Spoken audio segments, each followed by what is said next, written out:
welcome to the future. Today, you have entered the future zone. Happy New Year, everybody. It's 2023. We are rocking and rolling in our happy hour hangout series. And you know what? This week, we're bringing a doozy. We are definitely getting off this year to a great start. It's been all the rage. It's been all the roar. If it's not about, there's a moment when crypto was just all the rage, right? We know the big bull market. Well, right now it's a bear market. So nobody's thinking about it right now, right? But guess what they are thinking about?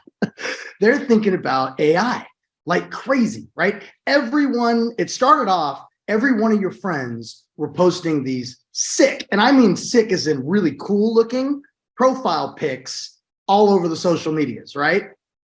They were basically getting 30, 40 different images of themselves, making them look all majestic AF, you know, making them look like a Titan, making them look like a gorilla, making them look like a gangster or the Pope or a movie star. Like, it's just AI taking our picture and creating new fake images of us, right? So we all seen that. But then we also started seeing some folks posting some stuff saying, hey, did you know about this ChatGPT? Did you know what OpenAI is? And do you know what this thing can write emails? Did you know this thing can code software? So I started leaning in a little bit. Of course, I've got some good friends. I keep good friends. I've got a lot of good marketer friends. And of course, I'm seeing different people making different research and discovery. Then my good friend who's on here with us today, Kevin Davis. Holy crap.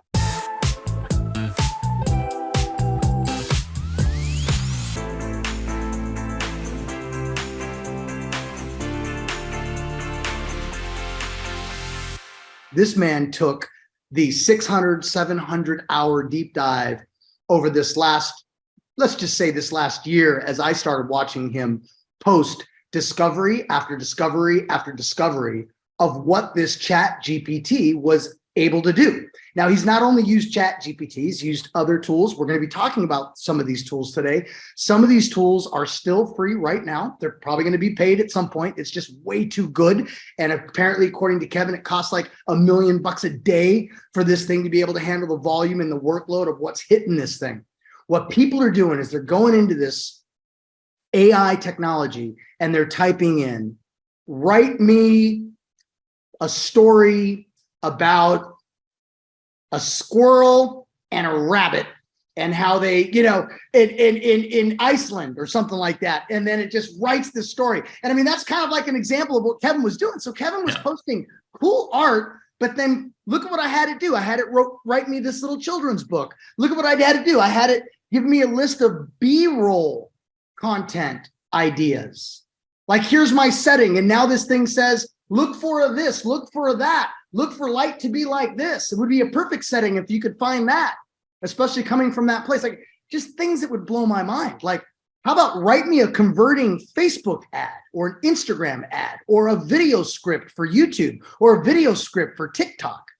Yeah, so we've seen all of this stuff, right? It's crazy. So I've invited my guest on, Kevin Davis, who's been a really good friend of mine for a long time. He started in internet marketing in 2004. He is one of the absolute godfathers in internet marketing. He is a paid agency. You know, he's had companies that have paid that have had run budgets up to $125,000 in paid media per month. He's currently got a client right now that's paying him, you know, $20,000 a month in paid media. He's also a mobile app reseller. He joined Go Mobile as a white label partner, and he and his partner are on here today. So we'll talk a little bit about what they're doing on the mobile app side. But when we had Kevin on for our kickoff call for mobile app, some of you that are on here weren't on that call. Maybe you're not in the mobile app business with us yet. But when we had Kevin on, he did a little teaser. And what that teaser to today's content, and what that teaser was, is used the software to give him a list of benefits for specific business types. Like, why would a church want a mobile application and use a mobile application? And then everybody was blown away when he told everybody, when he told the software, write me cold emails to, and in a bracket, you can put up to like 8. So he put 8 different business types: restaurant, chiropractor, church, school, whatever. And then all of a sudden, the software wrote cold emails, very legible, written well. And of course, humans, and he's going to explain this today, Humans are needed to just go in there and polish it up. You can't just use this verbatim necessarily yet, but it's a great tool. Our director of marketing said, things that would take her longer to go and grab the book and grab and find synonyms and different things like that. It's just so much easier to use the tool.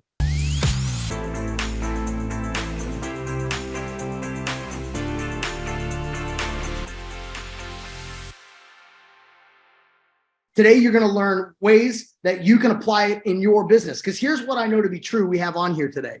We have on here experienced marketers. We've got some of your friends on here, Kevin, some of your marketers. I can already see them on here.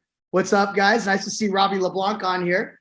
And we've got folks from the Go Mobile community that are white label partners, that are resellers of mobile apps. We've got plenty of digital agencies on here that are currently marketing different products and services to businesses.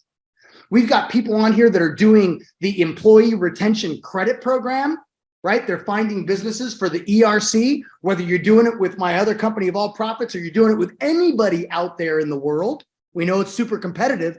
Here's what you're going to learn today. You're going to learn how to be able to use this technology to grow your business and to make money. You're going to learn some fun stuff too.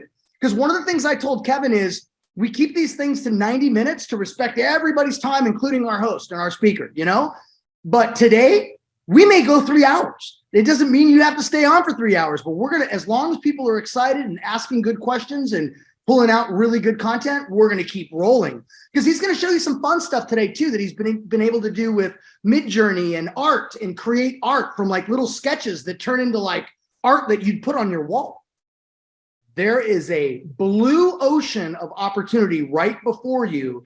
And because you're here and because you're live and because you can ask the questions that you came to learn, hopefully you come away with some knowledge that's going to help you level up 2023 in a big way. Figure out where you can use these tools that you're going to learn about today. Like I said, some free. Figure out how you can write the best emails for ERC, the best emails for mobile apps, or get the best list of benefits for various different products and services that you sell.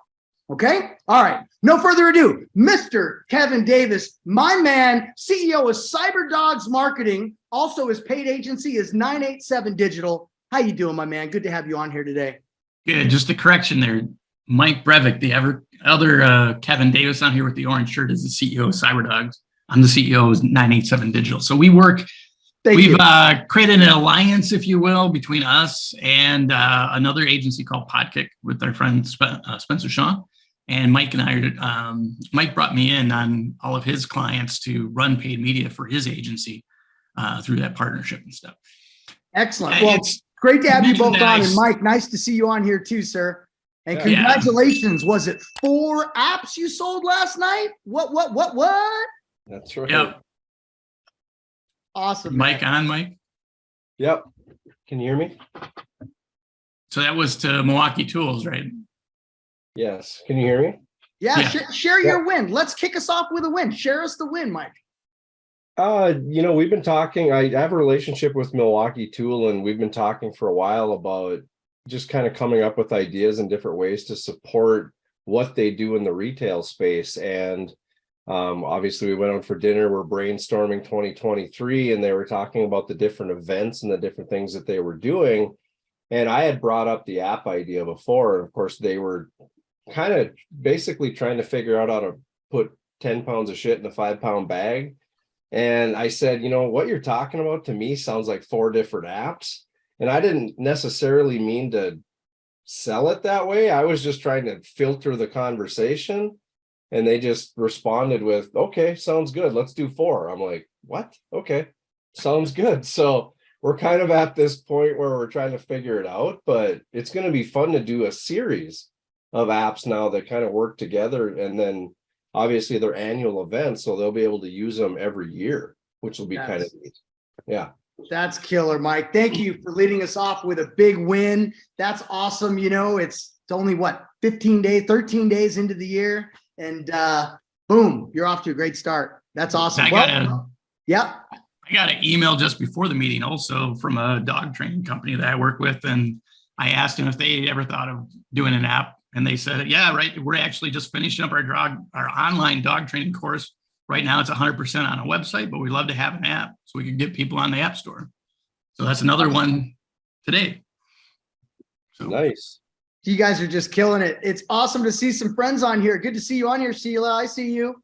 This is cool. It's good to see you. Okay. We you know what? We struck a chord. I knew we struck a chord, Kevin, because I shared your post, which was an awesome post, and I started getting text messages starting from about midnight last night to today. Everybody's like fired up for this. So how do you want to do this? I don't mind if people interrupt. If you don't mind, we like. I don't really mind. I have, I think, 18, 19 slides in a deck. And then from that, we'll go into some demos if it works tonight. There was some downtime earlier when I was testing out some more stuff, but I also have a lot of stuff saved in the Word doc. So Perfect. if we don't get through on the chat itself, I have some that were things I've ran in the past. All right, well, let's get this plane in the air. Let's fly this plane. This is one of my most anticipated events. When we put this on the books in the last quarter of last year, I've been excited to this moment. I think my wife even jumped on this one. This one's that exciting. Really? She's even on this. Yeah, absolutely. Because one thing I did, Kevin, is I posted this in a young entrepreneurs group out here in Cabo San Lucas. And what I know of that group is that there are a lot of 30 and 40 somethings that are expats that are living out here in a kind of a mobile nomadic life living in Cabo San Lucas, but they all run businesses like yoga retreats and health and wellness. And I just got to thinking that this tool and all the things that you've been learning really help every single niche market. So I extended those invitations out. All right, let's have some fun. All right, so you should be seeing my screen now. There's a lot, I know a lot of my friends on Facebook, and Damien, you've probably seen this as well, there's really a division between all the different marketers out there. A lot of them could be copywriters that are like, well, shit, this could never write as good copy as I can write, and other people I know, like our friend that runs Podkick, has a blog post writer on staff. He showed her some of the ChatGPT stuff and some of the blog posts that he's been working on testing on it, and she's like, holy shit, I can still write blog posts for the website, right? And he's like, yeah, of course. And it's mainly it's going to give you a starting point. It's not really out here to replace people. There are going to be certain things that you need to adapt to if you want to stay viable, I think, but it's not going to replace you if you're flexible. If you're willing to accept that, hey, maybe I could write a blog post in an hour instead of 3 hours by using something like ChatGPT.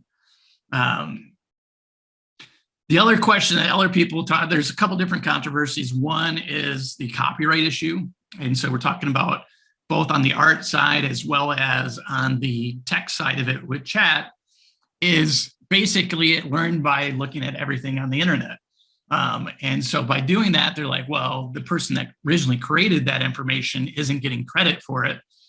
What I did find, though, is you can actually tell it to include citations in what it's generating. So if you wanted to actually see what the original source was of that content, you can have it include the citations in there. And that's especially beneficial if you are like a reporter or you have to give that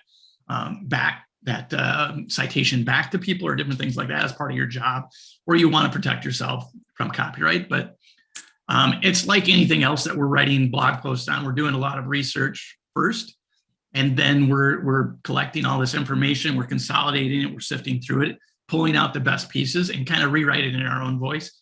And that's kind of like what chat is doing when it's generating this stuff. A lot of people are seeing that, I heard the phrase, it's scary good. And I just had a chance to watch Ryan Reynolds' Mint video that it's a Mint commercial for Mint Mobile that he had chat write. And it was scary good. It was like Ryan Reynolds reading it off. It's something that would have been written for meant for him to use for his promotional items, and sounded just like it. But the reality is anything can be used to be harmful or evil or bad. It's all up to the person using it on how they use it and whether they use it ethically or whether they use it unethically to turn the tables for bad, if they want to do that. Now it's just a question of kind of where to put the guardrails up to keep everything in check. So to do that, it's kind of a technology race.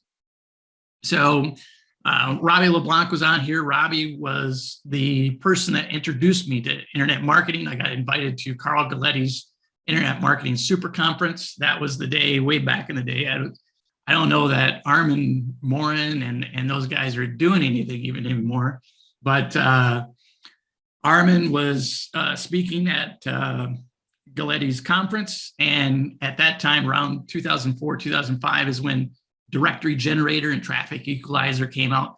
Those were software tools to generate AdSense websites. And basically it was a scraper of RSS feeds. And so it would bring the content in, build a bunch of pages, you'd get them very ranked in Google very easily, and you'd make money off of people clicking on ads on those content sites. The biggest problem with that I found with like Directory Generator Traffic Equalizers, they were software based on your desktop. So to make changes, you would have to go in, change the template, and then regenerate your whole sites again. So my partner at the time, Rick Durr, he had a failed real estate deal and I'm working on that cyber business. And I was focusing on the websites. And so he's like, well, we were making, I think, $3,000 or $4,000 a month off of Google AdSense at that time. We had probably 100 domains. He's like, so we have 100 different websites up? I said, no, we have about 10. He's like, what are we doing with all these other domains? And so he got to work. I showed him how to use it. He started generating sites, and then changes would happen. We'd lose our ranking. He's like, well, you're a developer. My background's in computer science. Can't you make something online?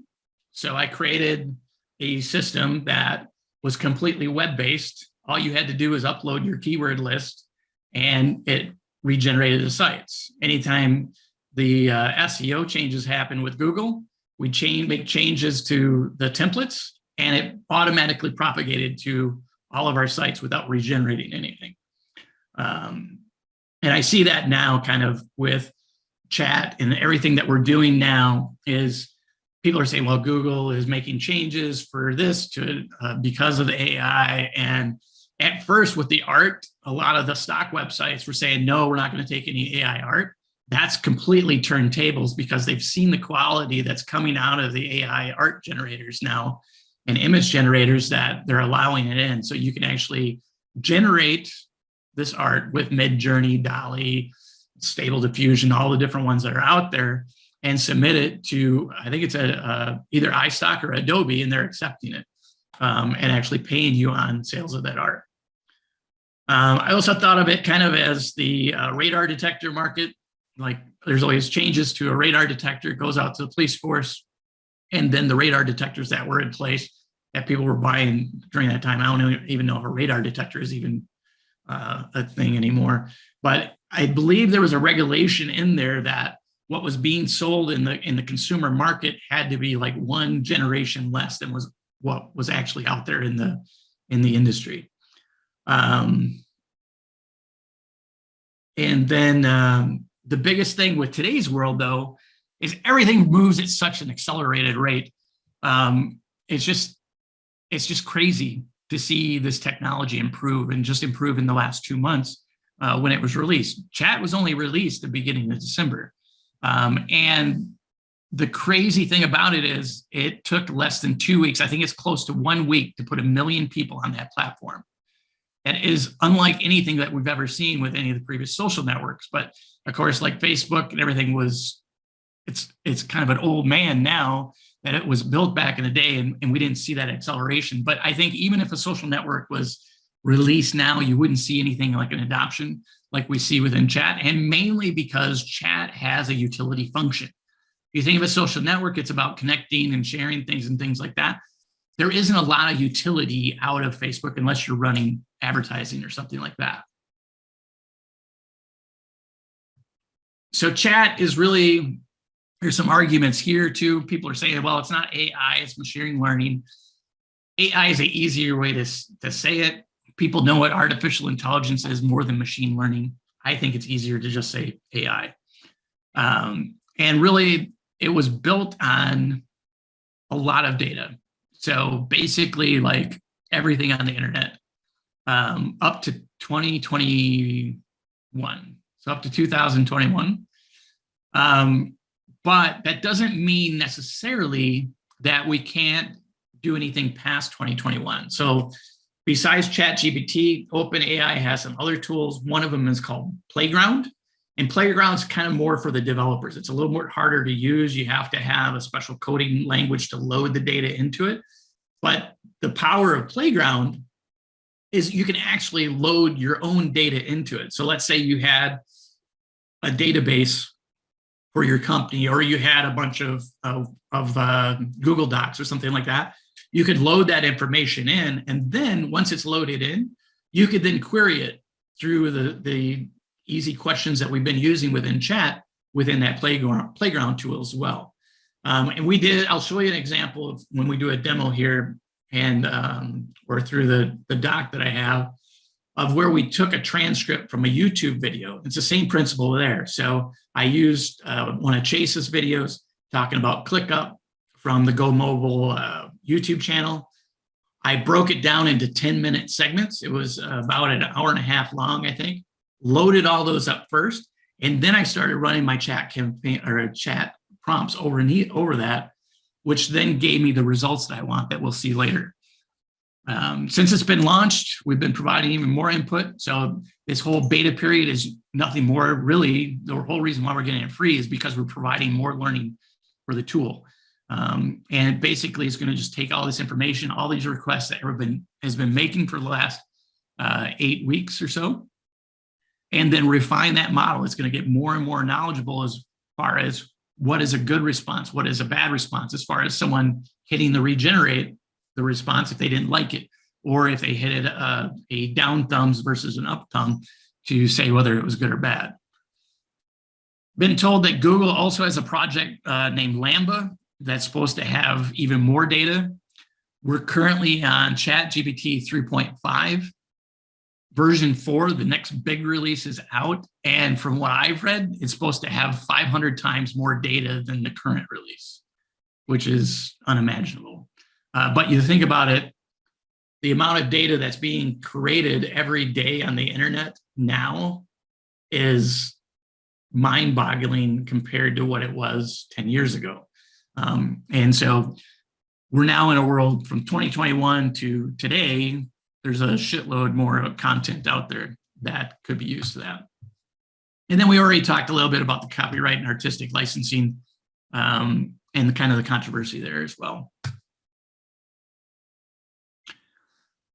So information distribution, basically, when we think of it, the more content that we have, the better. So one of the kind of the strangleholds that has been on marketers or businesses has been the ability to create content on volume. And Gary Vaynerchuk has been talking about it for years, probably 3-4 years at least now, about his model, and he's been living his model as we see Gary all over the place. You really got to think of that, but think about how you're going to do that. And ChatGPT gives you the ability to do that. Kind of the idea that the quality through chat is not going to be as good. If you look at the search engine now, we're already seeing a bunch of article sites that are ghost written, using article spinners or over-optimized to rank and make money off of AdSense or other advertising. There's a lot of just content distribution sites out there that are nothing but ads. So search engines like Google are already filled with it. Google's always making their changes to try to prevent that, but everyone's, like I said, is trying to circumvent those, and people work very diligently to do so. That's the other kind of philosophy that people have also, is looking at chat, asking chat a question about anything before 2021. While it may not necessarily be completely true, it looks very, very good. So you have to be, you have to have the idea that it may not be true and still fact check, but that's true on anything that comes up in the search engines as well. So there's several tools that have been developed now that use AI to detect AI. And that's kind of the technology race that I talked about. The detectors are out there making their changes, and we're making changes of not necessarily the technology that we're using with chat, but we're asking chat in different ways and different ways to write the content. So just by putting in a command of write me a blog post about email marketing, it's going to give you a very just informational stuff that it basically learned from the web for part of its learning, pull it together from different sources. But if you said, give me a blog post about email marketing and do it in a casual way, make it a little funny, telling some jokes, but yet keep it informative, it's still going to have a lot of value for the information that it's creating, but it's going to have that more casual, funny feel. And what I've found is kind of that format is what is able to then take the content that we've generated and make it seem human. And so when we run it through the test of like originality or some of the other testing tools out there, it then comes back at about 80 to 90% human. So only 10 to 20% AI written. So the information recycling, this is more going into kind of the GaryVee format. It kind of relies on us creating larger content and just focusing on that. And that's kind of what we do when we work with our clients.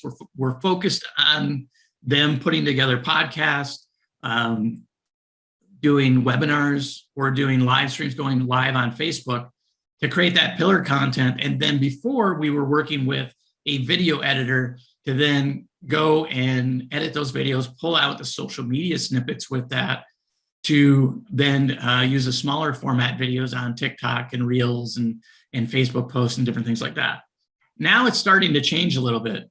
So we're now at a point through the latest testing that I've done this week to actually have it tell us what are the best parts of a video transcript, what is the starting time of it, and then give me a quote from that I can then just go into a software that I use called Descript, which allows you to edit videos by editing the text.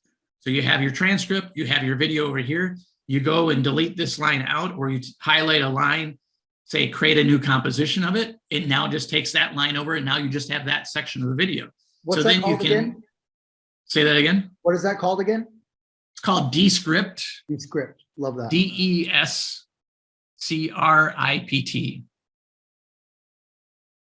And they've actually even taken it another step. They now have a kind of a new video editor format of it called Storyboard. And so with Storyboard, you can actually go through, it's not like a regular video editor that you would be used to. That's more technical, and you got to move things around and you got to cut things up and stuff. You can work basically with each of the different text sections within your transcript, and you can say, create another scene. And then when you create another scene, you can say, even if it was just an audio, like for a podcast, just an audio podcast, you can associate a video script or a video, stock video, or an image with that. And so you could use ChatGPT to say, you can have it look at your transcript from your audio podcast and then have it suggest images for every 2 minutes of your podcast. And what it'll do is it'll give you prompts to be put in all the AI generators. You generate your images, and then you put that into Storyboard within Descript to create a video version of originally an audio podcast. Video is always ideal for creating. What's that? That's just wild. Yeah. That's wild. Basically, so you have a full audio feed. Yep. And you're creating a full-on video now, visual and audio feed, because the AI was able to pick the right images or create the right images that went along with the text and of the feed. Yeah, and that's what I was working on this week with Spencer from Podkick, was refining kind of the command after my video description, one that I shared on Facebook, to actually pull out the best quotes. And because his team is already doing where they're doing that manually. So his video editor, when he's editing the video, he's going through and saying, okay, this is a good one. This is a good one. Now, instead of doing that, he's editing the whole video. And then we're letting chat pull out the best parts. And then he's just going into that final edit and pulling out those and creating those as social media for TikTok, Facebook, Instagram, for his podcast clients. In most cases, going live or speaking is the easiest way for you to get content out. The kind of the benefit of that, kind of like with today's presentation, there's an audience that kind of to give the feedback, get some interaction of it. But it doesn't have to be. I have clients in Canada at Ascendant Financial. They were doing it both in the same room, but then the one guy moved, so they're doing it virtual. One of the tools I'm going to be recommending is called riverside.fm. This allows you to do an interview podcast, video podcast. And what it does is it records the audio locally. So you're going to get the best audio quality. And then as you are going through, it starts uploading it to their servers. And then at the end, it finishes uploading to their server. But the recording itself is down on your computer, so that it's not getting as garbled as much in the digital conversion as it's trying to push it up to like Zoom. So yeah, the pillar content, webinars, Facebook, YouTube Lives. You can also go live on TikTok and different things also. Facebook and YouTube kind of have the best format because the landscape format that you can then tighten up for the other platforms as well. YouTube videos as well. So let's say you're just a content creator on YouTube. You could consider that as your pillar content. Usually you're probably making 10, 15 minute videos on up to an hour or 30, 40 minutes. Those would be great for pillar content as well. And then being able to pull out 30-second, 1 minute, 2 minute videos, or even 5 minute videos out of that to be used across social. Podcast, like I said, you can record it on Zoom if it's just yourself, or record it on like OBS or ScreenFlow. Or if you are doing an interview, I recommend Riverside for that. Otter.ai is something that Damien turned me on to at a mastermind down in San Diego. I still use that. I also have Dolby Pro app on my phone. That's a little bit better quality as well if I'm going to use that audio for something else. But you could just record thoughts and transcribe those. It's a good way to actually capture things and capture ideas in your business as well. So the GaryVee content model, basically AI has made it accessible to everybody. It doesn't matter what you have for a team or anything. You can do this yourself now, and we'll see that in the demo part of it that I have, where it starts with a YouTube video. You're creating your TikTok videos. You're giving me Instagram posts. You're doing all of that, and then you can get to where you're creating 30 to 100 pieces of content from a single piece of pillar content. Now, let me just ask some questions here. So where you can get to a place where you're creating 30 to 100 pieces of content from a single piece of pillar content. Yep.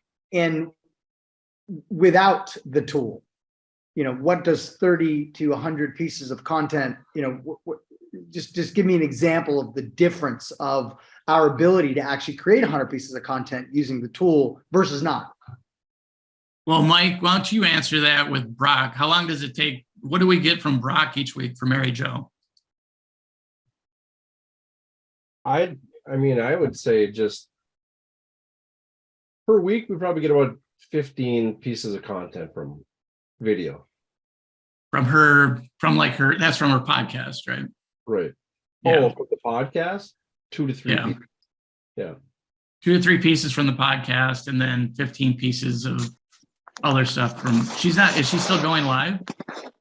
He's not still going live, but like all in, like he produces probably, on average 12 to 15 pieces per week. And then some of that's from future episodes though, right? Yeah.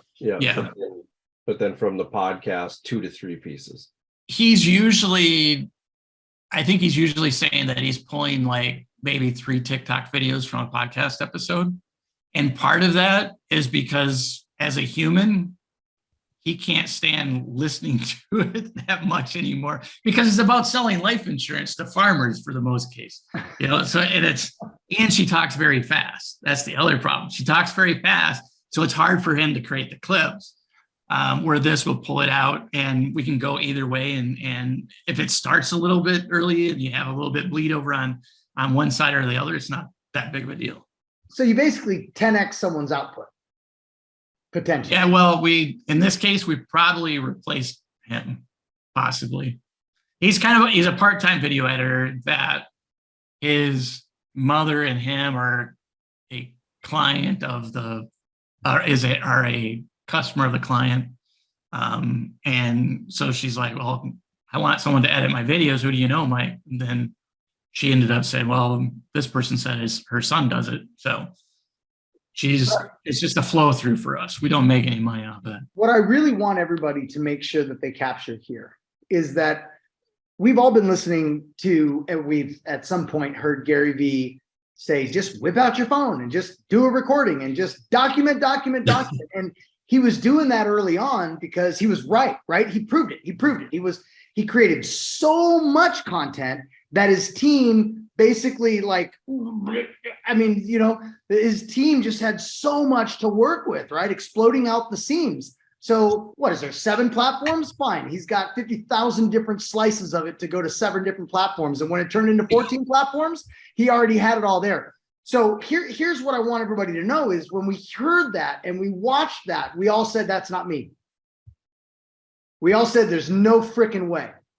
Right? Even me, I don't mind take the time. Yeah. Right. I don't mind picking up a video, shooting a video, but I have no interest nor the capacity in my mind to think that I could just create that much content. So what I want everybody to realize is that now, since we are in a business type world and business that we're running here, creating content for yourself, creating content for your clients, you don't need 10 people on your team now. Really rewatch this episode again and again and learn exactly how to utilize these tools. And you can get the work of 2, 3, 4, 5 people, in producing content. And GaryVee already proved that it worked. It's just he didn't give us the solution on how to create so much damn content, right? And I think these tools really help us do that. And the thing is, for creating that too, it's actually multiple roles because it's specialized people. So a person that is doing your video editing is not going to be creating Instagram posts, image posts or anything like that, or writing LinkedIn posts or anything like that. Everything, chat does everything. So yeah, basically you're creating pillar content that's giving you the smaller pieces of content to use across the other networks, and you syndicate them, and your own properties as well. So anything you're creating, the short form content, you're probably not going to go, but you could derive some longer form content for your own blog or different things like that from this as well. And then, yeah, the model, and actually I have, my browser behind it. Yeah, my browser behind it. So let me show you, we'll get this link out to you. I actually have the GaryVee model documented as far as what the image sizes are and everything. Let's slide this bar over here too. Ooh, Discord, my favorite tool. Says nobody. You're going to love Discord in the next 2 months if you ever get in there and do MidJourney. So this is a mind map up on 987 Digital. It has everything from, I think, his latest presentation, his latest version of his content model in here documented. So what are the video sizes and everything? And that was all produced with ChatGPT? What's that? That was all produced with ChatGPT, basically just by analyzing. No. This is before ChatGPT. This is all Kevin work. This is Mind Manager. But yeah, it's all here. We'll get that to you. So it goes down through some of the tools and how and all the different stuff by platform. The other thing here, let's see. You see what I mean? Kevin goes deep. So the next slide, I'm talking about the prompt engineer. So I think the good part now would be I'm not going to go into an actual demo, but what I want to do is I'll just show it in a document form. That'll work. So here's Chase and Kimberly's transcript. So what I did is I took the Chase's transcript from YouTube and broke it down in here. So every 10 minutes, we should see a bar of equal signs. So what I did is I broke it down and just put these in there for mine. So I copy all this stuff, copy the next one, all the next one. And I broke this all down into 10-minute sections. And loaded that in. Just so everybody knows, that was a happy hour that was done with my son, right, Chase, and his wife, Kim. And he is now showing what he did with the video, with the content. So it was an hour and 31 minutes, 29 seconds. I put all those in first in the ChatGPT, and then I ran this prompt. Create a YouTube video description based on the transcript above. So that way, I'm not limited to just what I can put into one prompt, because I'm limited to, I think, 8,200 what they call tokens, and a token is like 3 to 4 letters. So create it. Include a hook to get people interested to watch the video, and 5 key takeaways from the transcript. Then create 8 chapters. Create a chapter for every 10 minutes, because that was about the length of the video. And about 8 chapters is good. 5 to 8 chapters. Chapter titles should be less than 70 characters. The associated time code should be before the chapter title. The time code should not be enclosed in parentheses, because based on previous tests, it gave me parentheses. And each chapter should not be labeled with the associated chapter number. So that's the full prompt. That's the full prompt. And so previously, what it would do when it went to the chapter titles, it would say chapter 1, introduction, 000 to whatever time frame. So now it gave me a format of just my chapter time codes. And it gave me my 5 takeaways. It gave me the description with a, what do I call it? A hook. So are you struggling to keep track of your business operations and employee management? In this video, we show you how to streamline your processes using ClickUp. Discover the benefits of using this all-in-one tool to manage your client management, employee tasking, automation skills. And there's your takeaways. The takeaways, the titles. Derek, your job just got easier. And so then these time codes become clickable. And if someone scrubs over the timeline in the video, it shows these titles within the video in the bottom as they're moving their cursor over it. That's beautiful.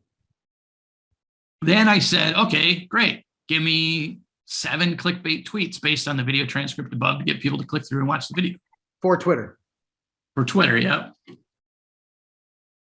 Want to streamline your business operations? Learn how to use ClickUp in this much watched video. And see this, so clearly understands the format that Twitter desires to give you your algo juice.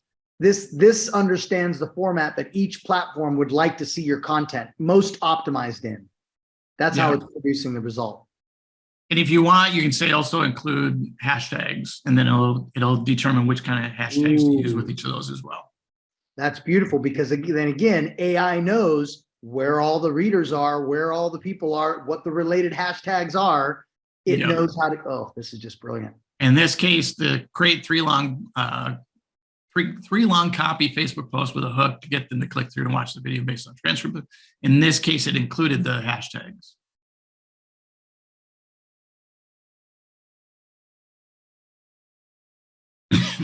And now these are going to be longer because they're Facebook posts. Yep. And less tweeting, if you noticed. And then what are 5 takeaways about running an agency from the video transcript?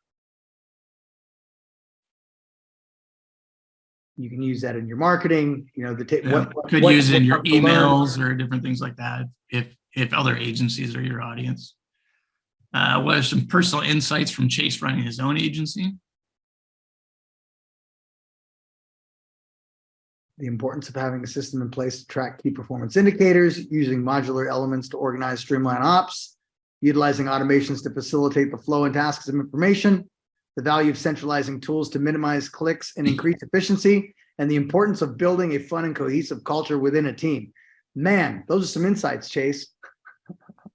The robot read your mind. Then a LinkedIn post, much longer post now. So summarize the overall benefit of the video, list 3 key insights. You have a call to action hook to watch the entire video for more. Beautiful. Again, longer format, more blog style, more long blog post style. Now, here's a question for you. When I posted on LinkedIn regarding this session we're having today, I tagged you. I also tagged my company Go Mobile. I did a couple key hashtags. When in the prompting, if I wanted it to mention key people, do you just add that to the prompting, or just, you just obviously just add that to the post after it's created? You would, you would probably say add a mention to at 97 or at Kevin Savage Davis and at it's actually at Gurus for Hire, I think, on LinkedIn. I think you can just include it. I haven't tried that yet. Human inputs, yeah. And then write a TikTok video script for Chase to record to promote the video, include both scenes and dialogue direction. So this is for him to record a script selling what it was of all this information, essentially, right? Right. The video itself, like in a video script that he's going to use to sell why they want to watch that video. Yep. On TikTok, with the TikTok format. On TikTok, with actually changing scenes. So it starts off with Chase sitting at a desk with a computer in front of him, looking determined. Hey, everyone, it's Chase here. I want to talk to you about something that's been on my mind for a while now. Running an agency can be tough. If you're not careful, it can quickly spiral out of control. Scene changes. Chase's hands typing on a keyboard. But I'm here to tell you that there is a better way, a way to streamline your operations, increase efficiency, and grow your business. I put together a video that's going to show you exactly how to do that. And I think you're going to find it really valuable. Now, Chase is standing in front of a whiteboard with a marker in hand, outlining a plan. In this video, you're going to learn how to build a marketing system that works, how to create a customer journey that's tailored to your business, and how to automate your operations so that you can focus on the things that matter most. Close up of Chase's face with a call to action. So head on over to the link in my bio and watch the full video. I promise you won't regret it. Trust me. Kevin, it obviously it knows that for some reason, something has told this machine that a close-up of Chase's face with that call to action is optimum for performance. It knows that in that other scene, a close-up of Chase's hands typing on the keyboard is gonna optimize the result of this. And somehow, how does the machine know that? Like, that is really down into the platform's algorithm. It's also looking at, one of the things, so I was trying to write scripts earlier on, probably in middle of December. And I had it, but it wasn't giving me the scenes or anything like that. And Travis Chambers from Chambers Media out of Utah. You probably don't know. I don't think he's been on the cruise or anything, but he was involved with BedJet, I think, and they did a viral video commercial for YouTube for BedJet. And BedJet is the one where you have, it's a demon or devil married to a human. And so he's always so hot and she's always or he's always so cold and she's always so hot, living next to him or whatever. So BedJet allows him to cool down and her to stay warm, or whatever it is. Either way, they have the right temperature on each side of the bed through BedJet. And he's like, he posted it on Facebook and he's like, this has like the same jokes that we had. It has the same scenes and everything. All I did was, I think he must have gave it like the creative directive that they use before they start filming. And it came up with all the scenes and the dialogue and everything.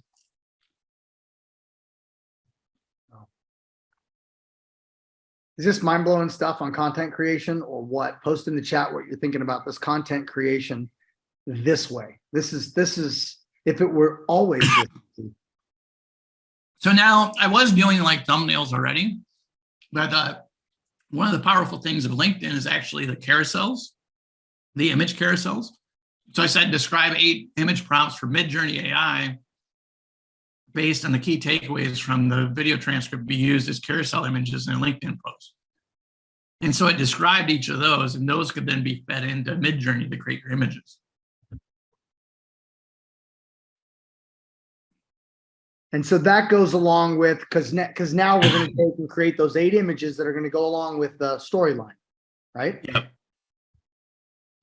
Let me read a couple here real quick. So a graph showing the growth of a business, an image of a person using multiple apps, software on the computer, with a caption, tired of juggling multiple tools to manage your agency. Yeah. There was like one. A photo of a happy client.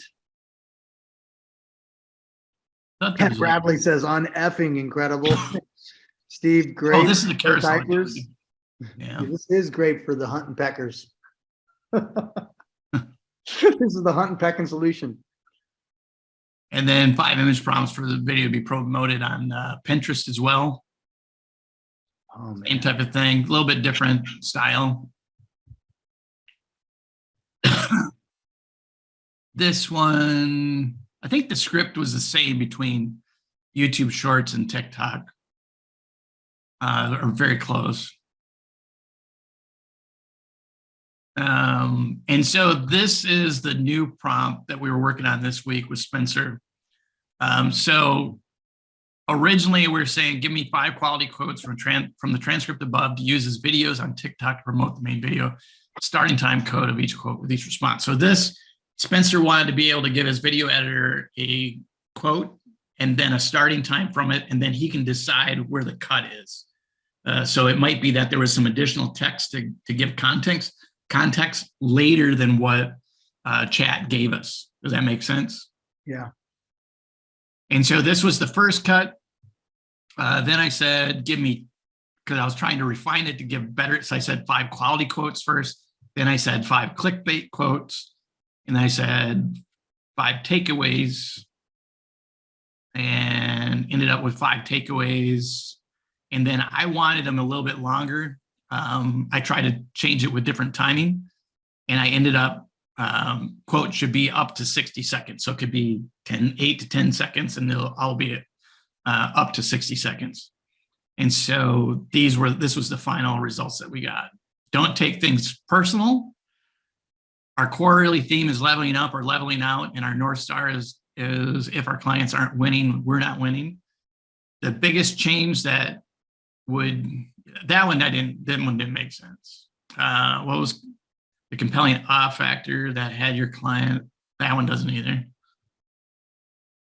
But the first 2 are really good. Really good. And those, if you were doing a YouTube video, you might have seen some YouTube videos where they have like a clip from the podcast in the beginning. Yeah. And then it goes into their branding reel, and then it starts into the thing. This is where you would put those first 2. You would use them in the front of your long video as well to get people hooked with a quote from the middle of the content. Beautiful. Chase and Kim, I know you heard that. Listen, all of the stuff that you just scrolled by, hundreds of hours for an individual to come up with all of these layouts. And well, there's so much thought that would be involved to say, is this the quote or is that the quote? Yeah. In this right format, or how do I, just formatting alone, right? Like, is this too many words? I can't stand the sound of my voice. Yeah. And it just hundreds and hundreds of hours that, and then these are, now I'm trying to create thumbnails. This was this week as well, refining this process. So here's version 1. And these are all right. Then we refined it. You know who Mr. Beast is? Mm-hmm. Oh yeah. I think everybody should know Mr. Beast, because Mr. He Beast has one hell of a burgers hamburger. and he gives away so much money. Everybody should know him. Then this is version 2 is all I think. So we, instead of having it like this, we said, give us 5 video thumbnails ideas like Mr. Beast for that. And then what it did is it gave us the text and that stuff in it. And actually, so we ran through some images. And so this was a person sitting in front of a computer with a ClickUp logo and a light bulb popping up from the side. So this was actually, we got this image like probably on the 2nd round of tries. That's out of MidJourney. Wow. Based on that prompt word for word, pretty much. And then we used another extension called Unreal Engine 5 and Octane Render to give it this high production look. You can still see that it's AI, you kind of have problems with like fingers and different things. Like this finger is, sometimes they have 6 fingers. Sometimes the fingers are like really bent out or They're something robots like that. after all, right? Yeah. I mean, when it comes down to a YouTube thumbnail and the sidebar, you would never tell. So one thing I wanted to point out when you had said like Mr. Beast, that was something that I picked up that you had taught us, that you could actually say, write this email in GaryVee's voice or in President Obama's voice or Mr. Beast, or do them like create taglines like Mr. Beast would, or right. What's happening there? So literally just scanning their content they put out there and then rearranging your words to be more like what would come out of their mouth. Because you got to think that it basically learned everything prior to 2021. Right. And through that, you've had pop culture of Mr. Beast and all that stuff. You also have the information going back to the original copywriters of Claude Hopkins and Gary Halbert and all that stuff too. The one that I use a lot more actually than those is David Ogilvy. Yeah, I was going to say Ogilvy, and then I put Ogilvy's 5 or 7 rules or whatever in there. Yeah, and I put that in first, along with the prompt that I had to put it into that format. Do you realize what's happening here, folks? This is like taking world-class marketing geniuses, some who aren't even on the planet anymore. They had 7 principles, for instance, of how to write the best direct response, like these 7 things. And he's literally telling the AI to create content in that genius's framework. Or you can do it, is it this one? No.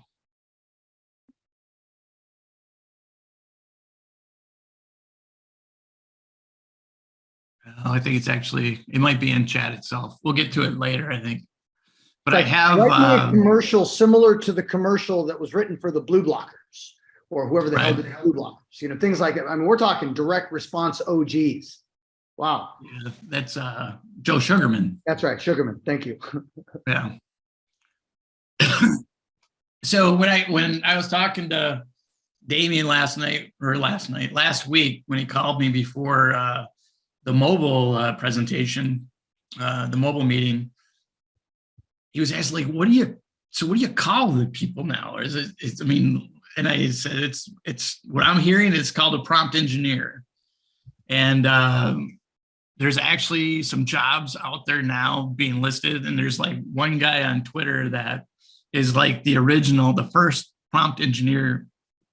And he's a guy that's been working in AI for the Googles and all these different Silicon Valley companies for a while, and it's mainly been in AI and machine learning technology and stuff. And so he's actually got a really good Twitter feed that he puts out a lot of good information. I'd have to look him up again. I don't know what his name was by chance, but it's really the opportunity. If you want, this is kind of right now, I say this is the keys to the kingdom. If you can figure out how to create great prompts and that get great results, because that's the thing. Everybody's like, well, I can write a prompt. I can get it to give me stuff, but the stuff it's giving me is crap. Well, yeah, it's crap because you're not formatting the prompt correctly. It's the same thing even with the images. Like, well, this image is ugly. I mean, I can never use this. It's because when it comes down to the images, it's ridiculous in the iteration. I mean, the great thing on my side of it was I kind of have like little jams on Zoom, either with Mike, actually more with Mike on the image side of it, because of his background in branding and his whole background in art and everything else. he knows all the artists. So he's like, I showed him like my Viking ones, and he's like, oh man, I want to do one with Frank Frazetta. Frank Frazetta is the artist that did the original Conan posters. And we did that, and it's like, holy shit, this is freaking incredible. Yeah. And then we work with Chuck Jones, what is it? Center for Creativity. So Chuck Jones was the Daffy Duck, Bugs Bunny, Wile E. Coyote artist and everything. I started to do some prompts using the style of Chuck Jones and stuff, and it started to give me different things like that. Like I had a spaceship that was shaped like a bunny, so it had the bunny ears, and it had a, kind of a humpback and stuff like that. Some really cool stuff there. But yeah, it's like anything. It's the same thing. It's anyone can write an email, but there used to only be a number of people that could write an email that'll pull $100,000 a month. Now, and it's going to get easier, but there's still people. You have to have kind of a mindset when you're writing these prompts, and you have to kind of.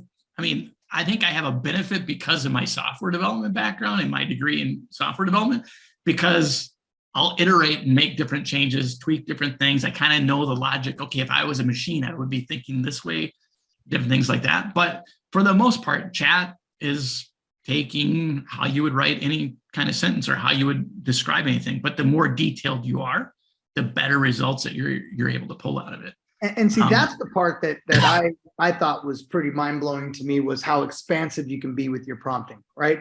And that's why, you know, the prompting engineers are going to command big salaries down the stretch here, because they're going to be so creative in what they're able to get these machines to create. The machine, the hard work is done by the machine, but one would argue the creativity comes from how we're prompting. And like just what you've shown us today, just in how to break it out in different types of things, obviously marketing background and obviously software development background gave you a lot of legs up on that prompting. Everybody on this video today, you're going to rewatch this, take screenshots, do whatever. You guys got thousands of dollars worth of prompting right here today on how you could prompt really good content. Mm-hmm. But it's just the part that blew me away when you told us that, okay, if I want to write 8 emails to 8 different niche markets, I can actually, just to save time, I can put all 8 niche markets in one bracket.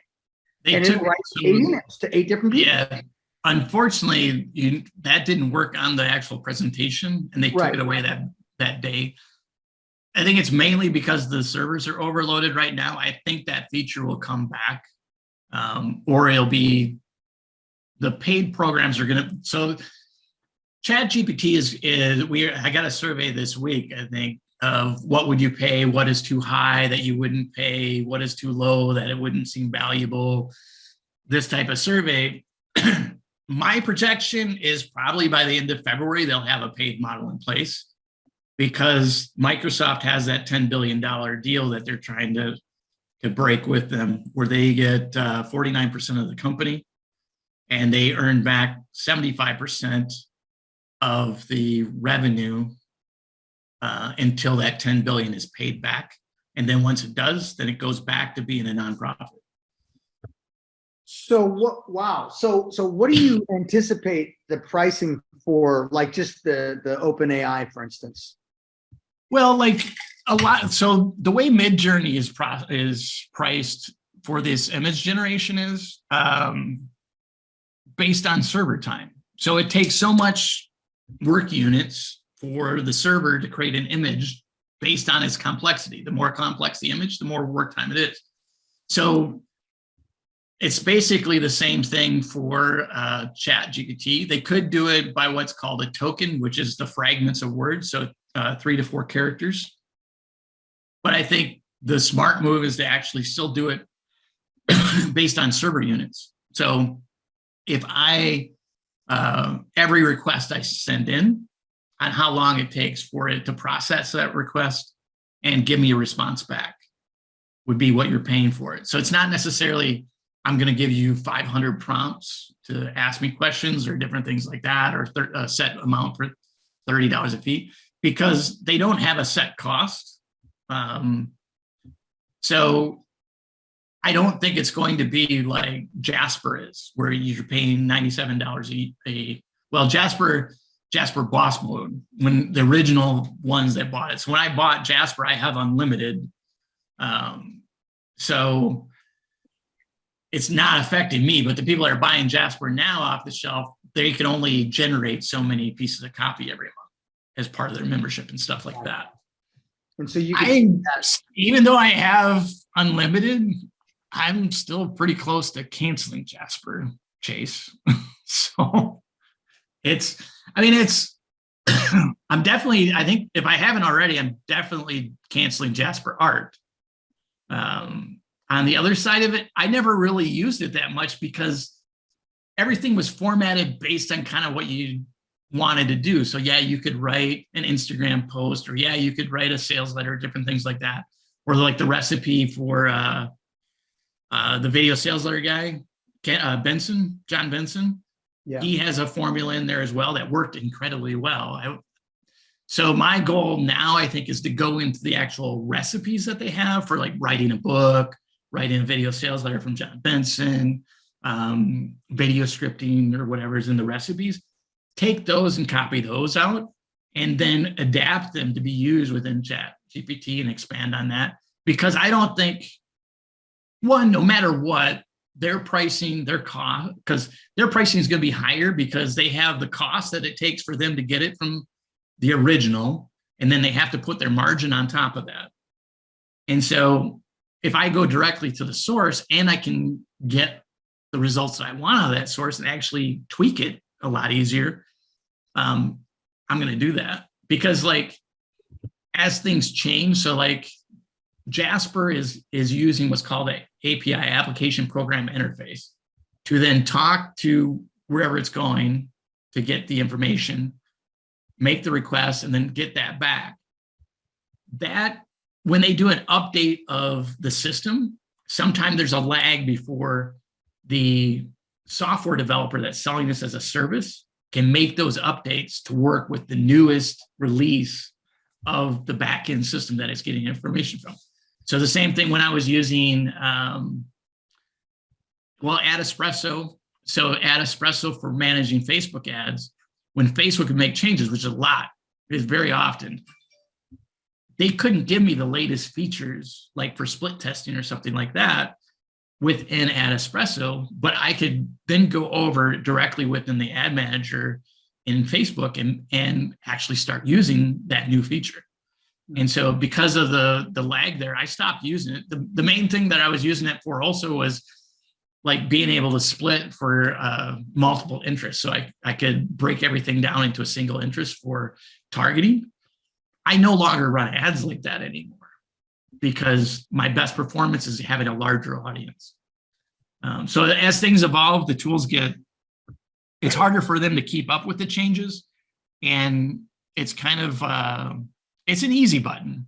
So if you're getting good results, there are people that are going to stay on Jasper just because they can't wrap their head around the more advanced tools that are out there. So yeah, like I said, basic prompting is easy, but it takes a lot of refining to reach the end goal. You have to really, there's kind of a syntax to it. There's a lot of people out there, there's one document floating around of like, act as a doctor, act as a lawyer, act as a screenwriter, different things like that. I haven't seen a real difference in a prompt of adding all that information, telling it to act like a certain role. Based on the information, based on the prompt you're giving it, it knows what you're kind of asking for. If you're saying to write a contract for a rental agreement, it knows that it's being a lawyer writing a rental agreement. Choice of words and word order, like I showed you in that iteration between those last two prompts I've been working on for the video part of it, that matters. And so kind of, you can ask it for key takeaways or clickbait, things like that, or different things like that. And that'll give you different results in there based on what you're looking for. I made the comment here also, a lot of the prompt guides that are going out and flooding the market, everyone happens to have a guide about ChatGPT prompts or MidJourney prompts or different things like that. Many of them have aspects of their prompt that have no impact. So the act is whatever. I haven't really seen an impact. On the image side of it, they'll put conflicting things within there. So like they'll have 3 different size lenses. So they'll say 125 millimeter, 80 millimeter, 50 millimeter, or a f/22 and a f/1.8, different things like that for your aperture if they're doing photorealism. It's like you're completely negating none of that. That's all being ignored because it's conflicting, or it's going to like choose the first one down the thing and ignore the second one that it sees. Onto that last point that you made there, and then we'll get onto this. What is ChatGPT? Yeah. As you said in the beginning of this session, there's always the ones that use for good and use for evil, right? Right. And there's all there, and hey, I'm all about opportunity, right? All about opportunity. But then there's also the shady side of opportunity. And I know with something like this, something as wild as this, and even being like a free tool that's available that can do all this wild stuff, I'm seeing a lot of stuff pop up out there, of which I'm not going to even comment on it because I haven't dug into this stuff yet. I have no time to dig into the stuff, but I'm going to assume when I see a bunch of stuff popping up like that, that there's going to be some bad characters that are potentially selling, like you say, prompting guides, or how to use GPT the right way, or I'm sure there's going to be 50 courses to Sunday. Like what would you caution our audience to just watch out for? I mean, it's obviously due diligence, but how would you caution them on what you've seen hit the market?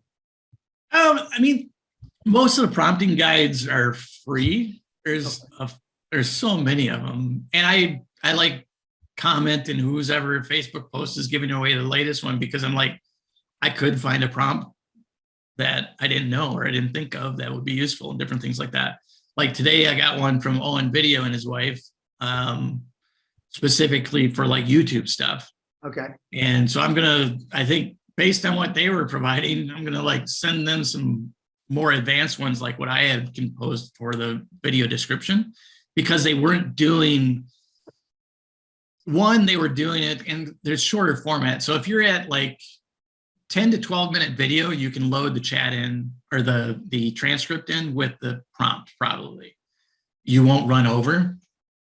But when you're doing longer videos, like what I'm working with podcast stuff, podcast video recordings, I figured out, okay, well, I can't load it all at once. What if I loaded them in separately? And that worked. It sees everything that you've done before. That was kind of the difference with Jasper. I guess when you're in a recipe, it sees what's before, but it gets so sidetracked. So if you've done like 4 or 5 things in Jasper, it would then get sidetracked and generate a bunch of other stuff. Within chat, it seems, from what I've seen, I mean, I've done strings of like 12, 13 related requests from a transcript, and it never got sidetracked. It may have repeated itself between the same format. So like the Instagram Reel and the TikTok were very similar or something like that. But when I ask it for anything that is not necessarily related, it's given me new content that was related to it. Anything else, Damien? Nope. Okay. That's good. So ChatGPT is what's called a large language model. So basically it scraped, for a better word, or learned from everything on the internet prior to 2021.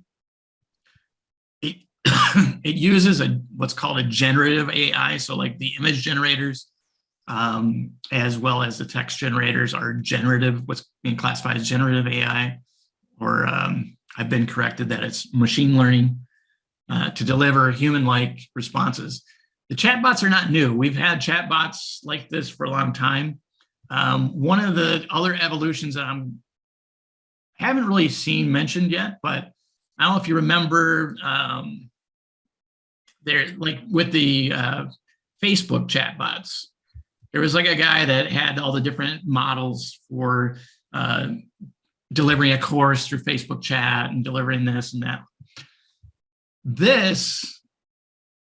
Taking this and applying it to those would be freaking incredible, because now it's not a predetermined response. It's actually a response that's formed. You're not going to get it's not going to say, oh, I'm sorry, I don't understand what you're meaning. Would you like to talk to a real person? It's actually going to take whatever they type in there saying, hey, you suck or whatever. And it's going to actually respond to them with a logical response. So that's what's crazy. I think I have the maps for that, those chatbot models and stuff for Facebook. I'm going to go back through here probably in next month. It was trained by a human. So what they would do is they would feed it data, then they would start working with it, giving it different types of questions, different types of instructions, and then it would determine, was this good or not, and it would rate it. And then it would feed that information back in so that it could learn what was good responses and what was bad responses. So there's a ton of reinforced learning put into this. It isn't just scraping all the information and now I have all the information, I know everything. It's actually learned from humans telling it that this has been a great response. And now since the beginning of December to now, we've had millions of people doing that same thing, because you have the ability, once it gives you a generated output, you can say, no, I don't like it, regenerate that. So that is a signal that you didn't like what was given. The other signal is there's the thumbs up or thumbs down. So you can rate it. I haven't really rated things, but I've regenerated a bunch of stuff that didn't make sense. This is the crazy trajectory that OpenAI is on from launch to 2024. So they launched Chat officially November 30th for free. By 12/4, they had over 1 million users. So that's not even a week. Estimated cost is actually not the $1 million a day, I think that I told you last week, but it's $100,000 a day, about $3 million a month. Earlier in December, they were saying that. I think it could be more now, but because of the number of people on it. OpenAI has raised $1 billion over 5 rounds, including funding and server technology for Microsoft. So the cost of the Microsoft servers themselves is, I think it's multiple millions a month, I think, though. So it probably fits into that 3 million figure. After ChatGPT was launched, the estimated value, and granted, it's only making about 100 million off of the API access. So Chat is free, but the other tools under OpenAI work on that pricing model that we were talking about for the other services to access the model. And with that, they're making about 100 million, but their valuation is 29 billion based on the number of users they have on the thing, and then what the development window looks like for the next year. Jasper's funding in October was 125 million with a valuation of 1.5 billion. I mean, that's crazy to think. You know, Jasper hasn't been around. It's been around maybe 2 years, and it's already a 1.5 billion valuation. OpenAI is projected to be $1 billion in revenue in 2024. V4 is to be released this year, and they're expected to monetize it this year. This comment was made before that survey came out. So I think that, and before the $10 billion deal with Microsoft was revealed, is when I created this slide.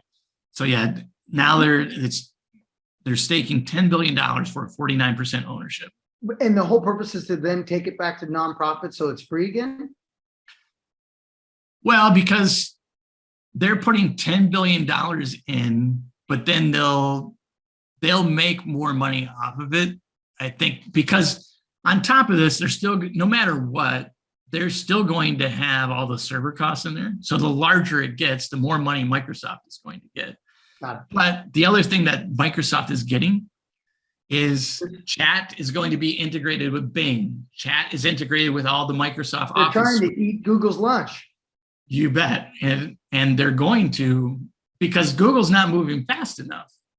Even if they do have Lambda, is it going to be out in spring?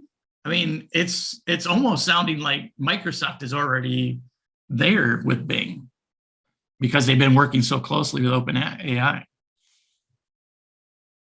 Wow. But it's still, I don't know. I feel sorry for Microsoft because I don't really like them. Yeah. So who does this guy look like? Does this look like Ogilvy? Oh, check that out. Wow. So that's Ogilvy and Pixar style.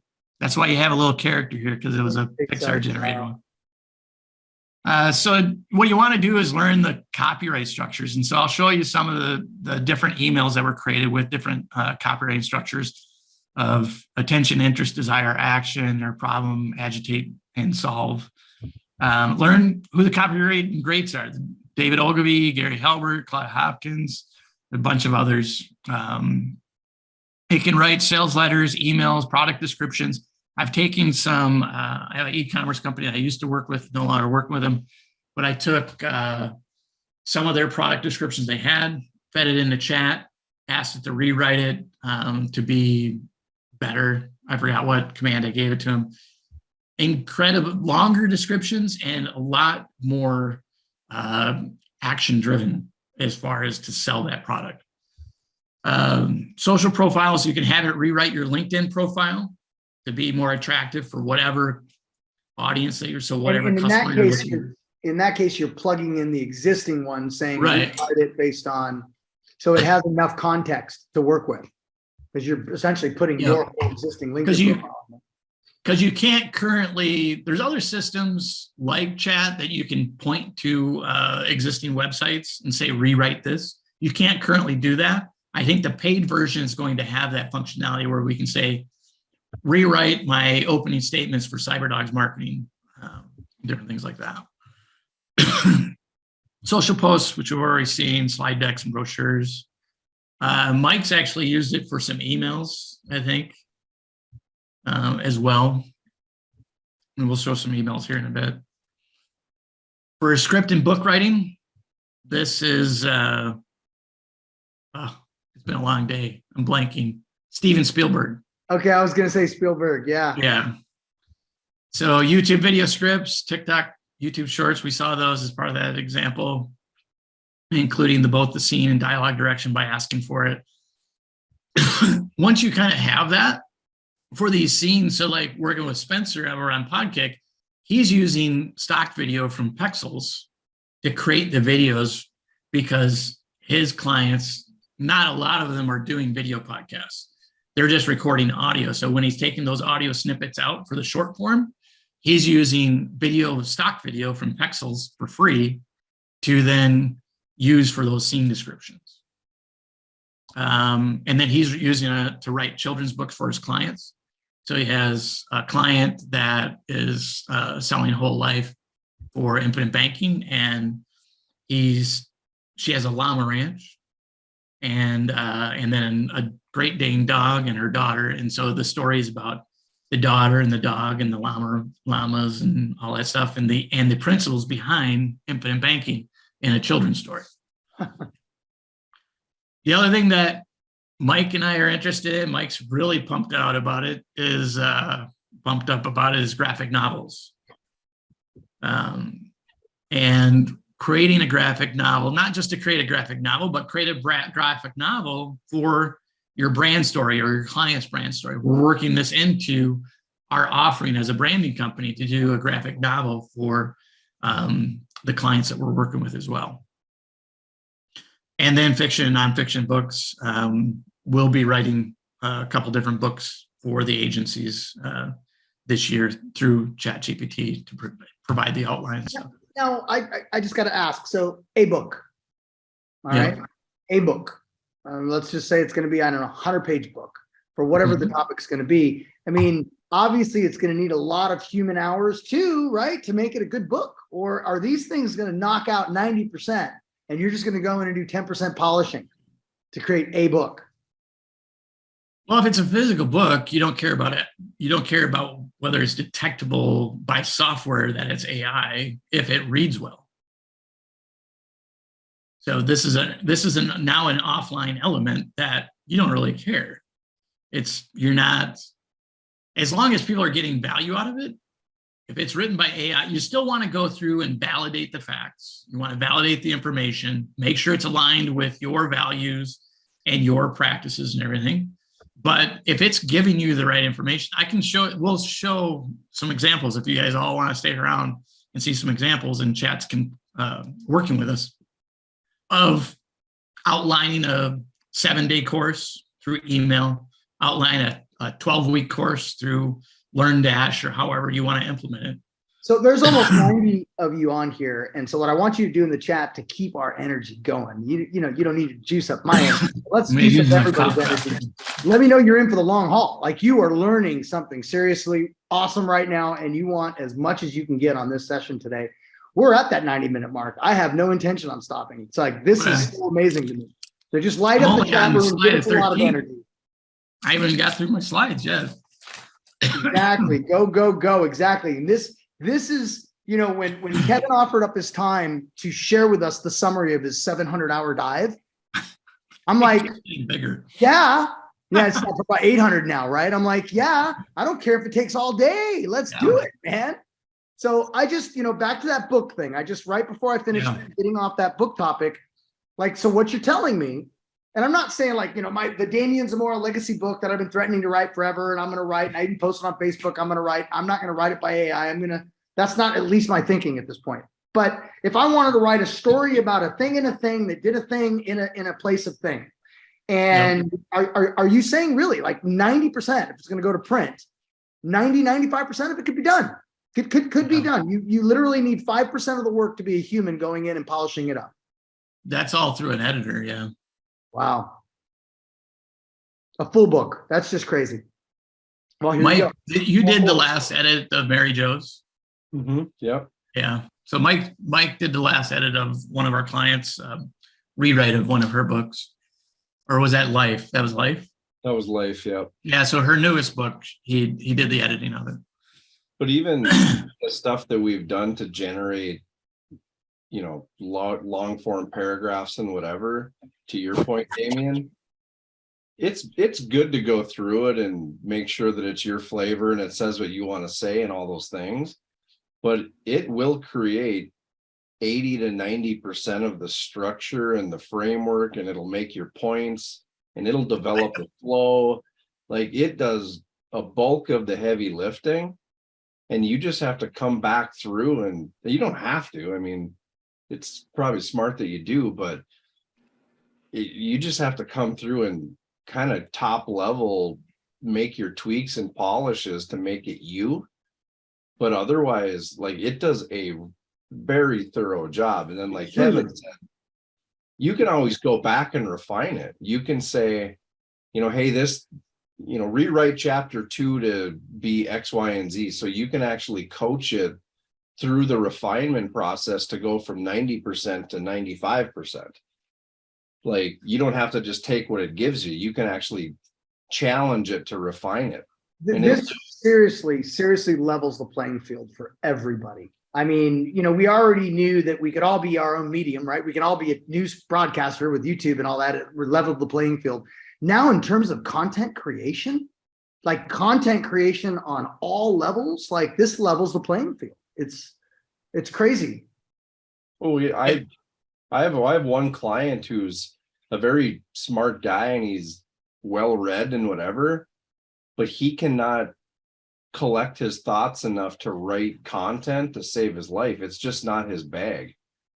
If he was, I don't know that he's touched this, but if he was to adopt something like this, his weakness is no longer a weakness. He can write as well as anybody like that. If spelling's your weakness, if structure's your weakness, if flow is your weakness, if embedded commands is your weakness, if just getting out of your own way is, because some people get stuck in their own heads and they just can't do it. Writer's block. This will take you 90% there, and then all you got to do is polish the 10. Yeah, and I love the fact that I can take a complex idea and I can have it right to explain it as if we were speaking to a 10-year-old. Right. And then we can take the same story like I'm explaining it to a professor. Right? And that's right.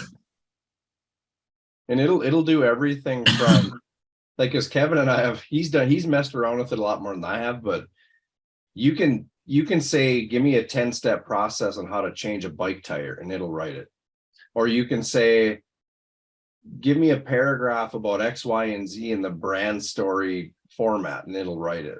So like you can do really kind of dumb tasks, or you can go super sophisticated, and it'll do its homework and bring it back to you in a way that kind of follows those belief systems. So like even being story brand certified, not to take that away from anybody, but it doesn't matter as much anymore because you got this tool now. The story brand's based on the hero's journey. So, I mean, hero's journey is a formula. Yeah. Yeah. So yeah, course creation, like I said, you can do a 7-day email course. You can do 4 to 12-week course with modules and sub-modules. Besides the course outline, you can also write the video scripts of the training or fill the gaps in your expertise to build out a full course. So let's say you know everything there was about marketing. Flooded with courses now. That's next. The world's going to be flooded with courses now. Yep. It'll build but not only that, not only will it create the course, it'll build all the marketing collateral. So it'll write your email follow-ups. It'll write your social media posts. It'll probably write your JV emails to go out. And if you want to do a JV promotion. And your customer. And it'll plan out the launch plan. So let's say I wanted to launch a course on March 31st and I'm starting today. It'll say, give me a 3-month launch plan to launch a 12-week course. And it'll say, here's what you do each week, or here's what you do, this month. Build me a launch a la Jeff Walker style. Can probably do that, right? Probably. I haven't tried to have it plan out a launch and Jeff Walker's product launch formula style. I mean, that's an old course. It should know it. Possibly. At least the highlights of it from his marketing materials. Recipes and meal plans. You can create recipes. I have an example of a recipe. I basically told it, this is the ingredients I have. Give me 5 recipes I can make with this stuff. And it gave me them. Then I chose one. I said, okay, give me the full recipe for this one. That's fun. I also did one that was like a meal plan, a week meal plan for weight loss on a 1,200 calorie a day diet. And it gave me a Monday, Tuesday, Wednesday, Thursday, Friday, Saturday, Sunday. And then I've seen Spencer showed me an example of taking that, and then it'll actually format it now in a table. So you can copy and paste that into spreadsheet if you wanted to.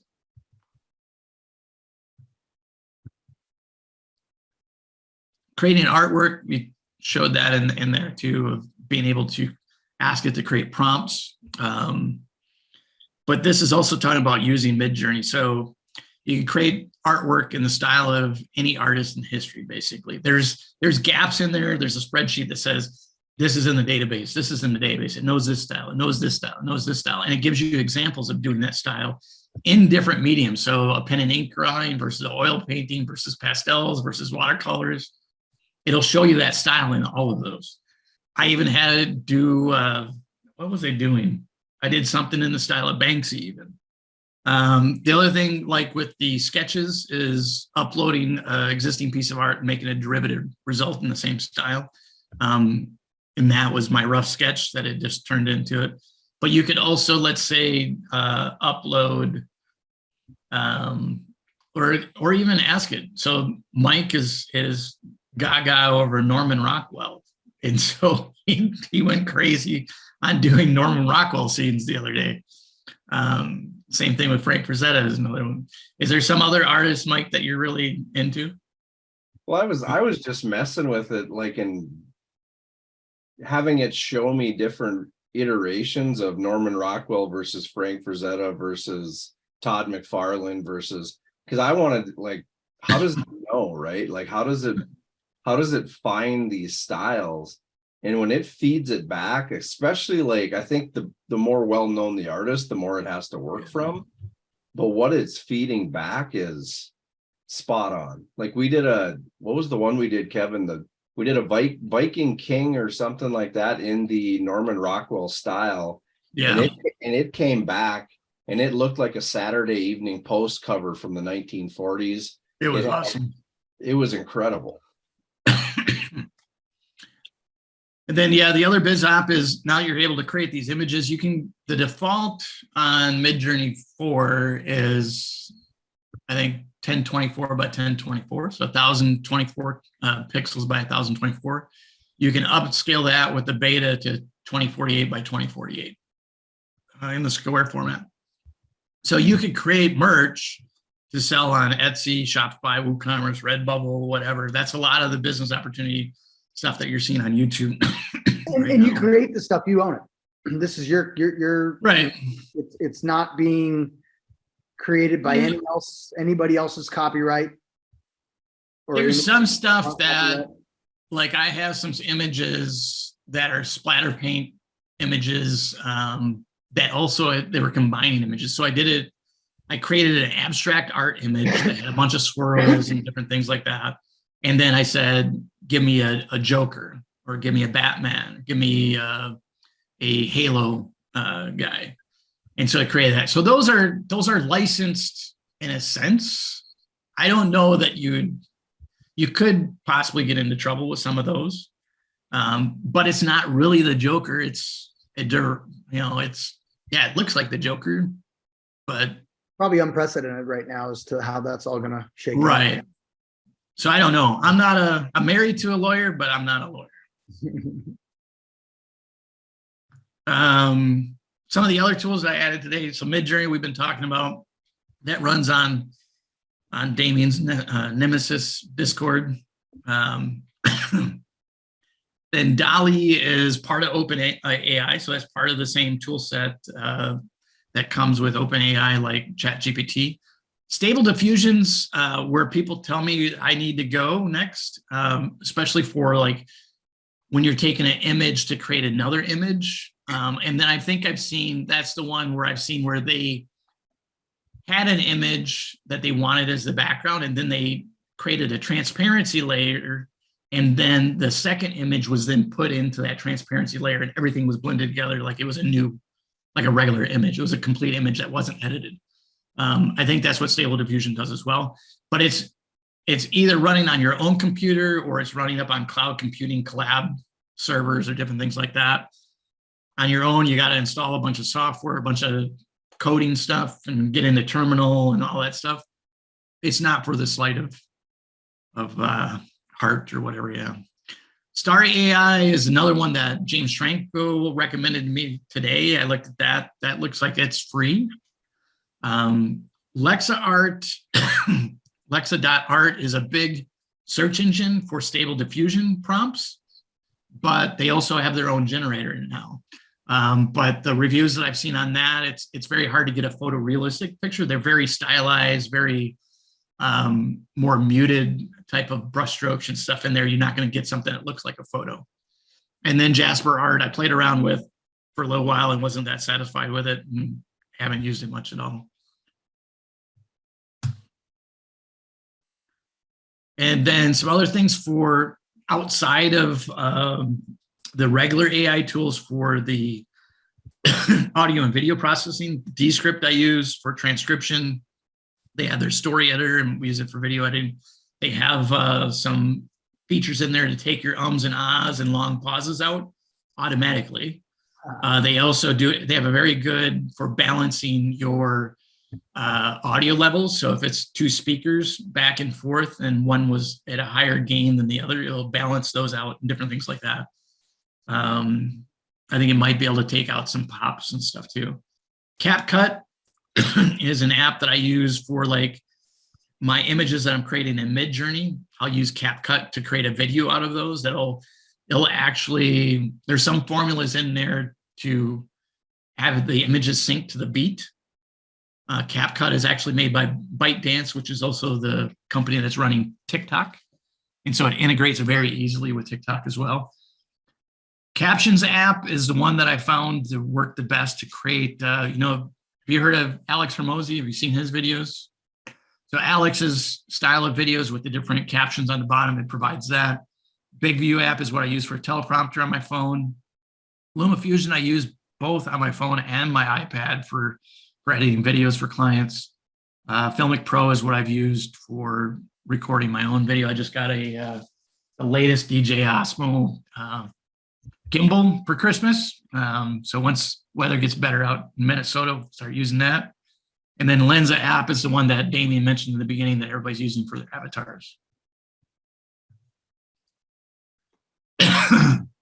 And then some other things that are interesting that I'm looking at, evaluating. I've tried Get Munch the other day. I've done 2 videos through that to pull social clips out. It's all right. They're not, I think you're going to get better results by using chat to say this is the clip and where to start and pull it out manually than you will with the AI that's in there, but they may improve. Banner Bear, our buddy over at Podkick, Spencer's been using that for a while. They have it automated through Zapier. So for their podcast episodes, they're using Banner Bear, passing in the host, passing in the episode number and description, and it's putting that on the images automatically. So his team doesn't have to create the images at all. Banner Bear does it based on the spreadsheet or the project on Trello, I think. The Trello project do that.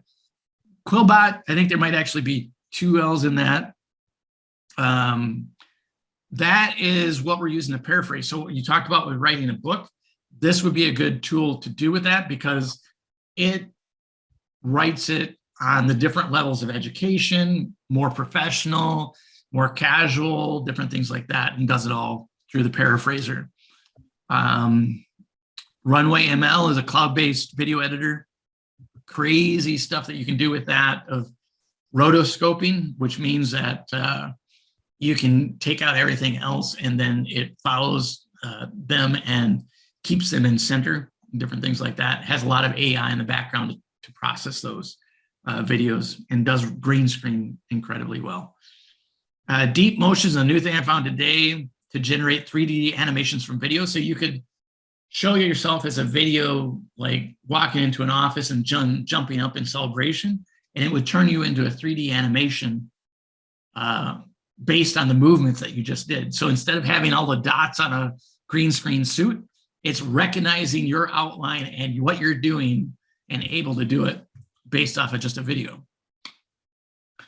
And then the recommendation that I have for keeping track of everything that's coming out is futurepedia.io. That's from Matt Wolf. He's been working on that for the last 3 to 6 months.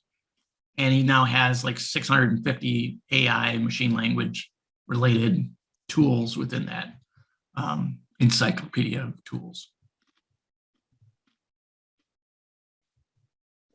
So that's it for that. Let's see, actually, I could probably, anybody in the audience have any questions? Yeah, let's definitely pull the audience. If you have any questions that you want Kevin or Mike or to answer here, get on it. Get on it. Now's the time. I know, Kevin, you want to take us through some demos of some stuff if the software cooperates. But man, I would just, I hope we could do some live demos because I've got some prompts in my mind that I'd love to see. Okay, that'd be great. I mean, you really inspired a lot of promptings today. Just sitting here watching this, like, yeah, I'm obviously I'm very fascinated. I think a lot of people that are on here are very fascinated as well. I did one the other day. I wrote an email in the voice of Snoop Dogg. There you go. Like I want to have some fun like that. Like write a cold email selling a mobile application to a hotel in Snoop Dogg's voice. There you go. Hey man, Snoop Dogg. Yeah. Yeah, so right about now, your mind's probably blown. You're probably thinking about all of the potential that AI and using the powerful tools that we've been talking about today, that Kevin Davis has been showing you how to understand what's really happening here. Well, if you liked what you saw today, make sure to stay tuned for part 2, because part 2 of this happy hour hangout, Kevin's going to walk you through the insides of these tools. He's going to show you how to make art to go along with your marketing messages. He's going to show you how to use these tools to take what would be just a few minutes of content and turn it into 30, 40, 50 pieces of content, letting AI do the work. You're going to see over the shoulder how these things work. So make sure to subscribe to this channel. Make sure to hit the bell and the notifications so that you're the first to know when we drop part 2. So stay tuned for part 2 of this awesome how to leverage AI to grow your business.